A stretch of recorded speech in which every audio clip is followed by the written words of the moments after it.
তো আমরা 31 পিকনিকে কতটা আনন্দ করলাম, কতটা মজা করলাম সেটাই আজকে তোমাদের সাথে শেয়ার করব।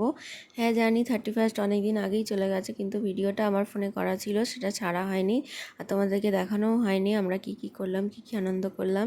তো চলো আজকে শেয়ার করি তোমাদের সাথে। তো দেখো ফার্স্টেই দেখতে পেলে আমরা ওখানে মাংস কিনতে গেছিলাম মাংসের দোকানে, তারপরে গেলাম সবজি বাজার করতে, আর এই দেখো ফাইনালি চলে এলাম মুদির দোকানে। মুদির দোকান থেকে যা যা লাগবে জিনিসপত্র নিয়ে আমরা চলে এলাম বাড়ি। তো বাড়িতে এসে আমাদের হয়ে গেছে কফি, আর এখানে হচ্ছে মুড়ি মাখা। তো সবাই চলে এসছে কাছ থেকে, দাদাভাই কাকা সবাই চলে এসছে। তো দেখো আমরা সবাই মিলে এখানে এসে বসে মুড়ি মাখা করে চা কফি দিয়ে খেয়ে দিয়ে তারপরে লেগে পড়েছি রান্নায়। তো অনেকটা দেরি হয়ে গেছিলো ওইসব করতে করতে, প্রায় 9:30 বেজে গেছিলো। তারপরে আমরা এদিকে রান্নার দিকে এসেছিলাম। তো দেখো কাকাও এসে পড়েছে কাছ থেকে।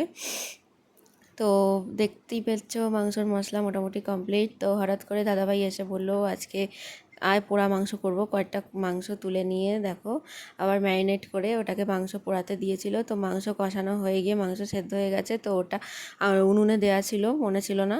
তো লাস্ট ফিনিশিং মনে পড়েছে, কি ভাগ্যিস বেঁচে গেছে মাংসটা কিছুটা হলেও, আর একটু পুড়ে গেছিলো। তো খেতে কিন্তু খুবই ভালো হয়েছে। তো পিকনিকের রান্না যেমনই হোক খেতে কিন্তু ভালোই লাগে। তো দাদাভাই যেহেতু করেছে, তোকে আমি জিজ্ঞেস করলাম যে মাংসটা কেমন হয়েছে, ও বললো ভালো হয়নি, একদম স্ট্রেট কাট রিভিউ।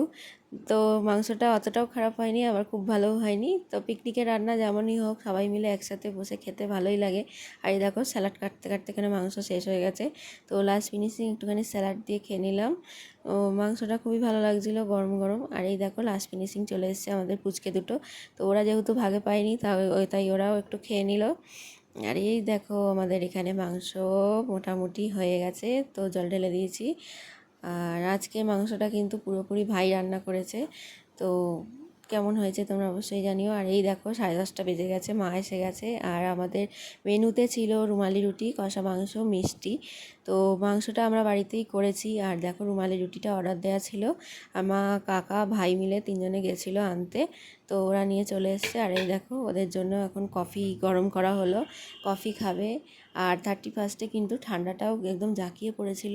তো রান্না বান্না আমাদের যেহেতু কমপ্লিট হয়ে গেছে, তাই আমরা উনুনের আঁচটা নেভাইনি, ওই উনুনেই বসে বসেই আমরা আগুন পোয়াতে পোয়াতে এখানে গল্প করছিলাম। আর এই দেখো বোন তো পাগুলো একদম উনুনে ঢুকিয়েই দিয়েছিল, এতটাই ঠান্ডা জমে গেছিলো যে কিছু মনেই হচ্ছিল না।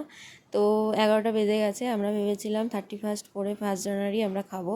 তো যেহেতু ঠান্ডাটা বাড়ছে, রাত বাড়ছে, তাই সবাই বাড়িও যাবে।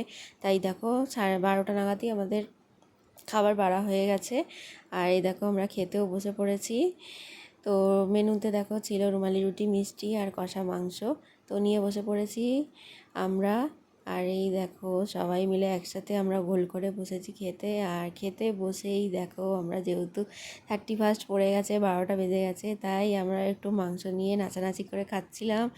এই দেখো আমার মা তো রুমালি রুটি নিয়ে জোরদার নাচ শুরু করে দিয়েছে। আর এই দেখো আমার পাতে পড়েছিল লেগ পিস। তো তোমরা কে কে ভালোবাসো লেগ পিস খেতে? আমার তো চিকেনের মধ্যে লেগ পিসটাই সবথেকে বেশি ভালো লাগে।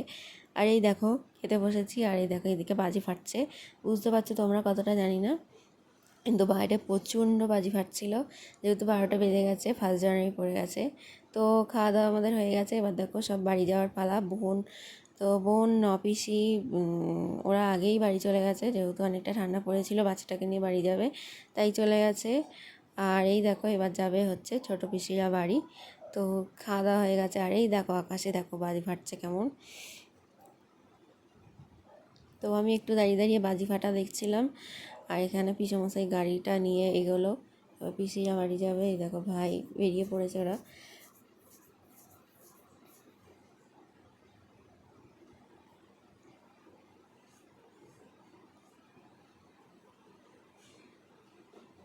আর দেখো চারিদিকটা কুয়াশায় একদম সাদা হয়ে গেছে।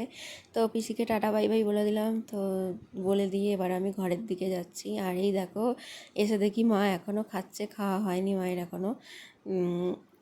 আর এখানে কাকিমা হচ্ছে গোছ গাছে লেগেছে। তো দেখো অনেকটা টাইম হয়ে গেছে, আমি আমার ছোটো ছানাটাকে দেখতে পাইনি। তো এসে দেখি এখানে ফোন দেখছে। আমি তো ভেবেছিলাম অনেক রাত হয়ে গেছে ঘুমিয়ে পড়েছে, তো এসে দেখি ফোন দেখছে।